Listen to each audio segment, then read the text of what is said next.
Која е најдобрата особина кај? Ај, јас сега да кажам да не испадне кој има премногу, ама ги избрам еднako треба само. Дури кога не пробува, знае да ме насмее. Ајмо се да свртиме ситуацијата. Ај се, Која е најлошата особина? Александар, кај да почнем? Не.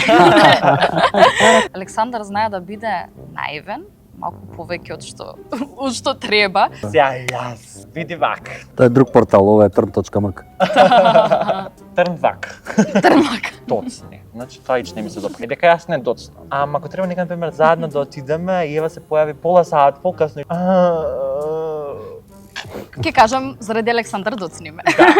Дали се заработува од инфлуенсерство? Не е за секој, но дефинитивно може да се заработи. Јас доаѓам од многу сиромашна фамилија. Фала Богу, сум имал буквално храна, покрив над глава, облек, се тоа што требало, ама било е тешко. И од тоа да дојде ден да јас можам сам да заработувам и ја тоа значи преблагодарен. Не само што имам за себе, туку имам и за моите да им дадам. Што значи дека да. Дали со ова може да се бавите до крајот од животот? Па да, целам кон тоа ова да биде нешто посериозно, да не биде само како хоби или нешто од страна што го работам. Ова ми е главна работа. Целосно сум фокусиран инфлуенсерството, мислам дека многу ќе придонесе кога ќе имам свој сопствен бизнес. Се гледаме нареден епизод.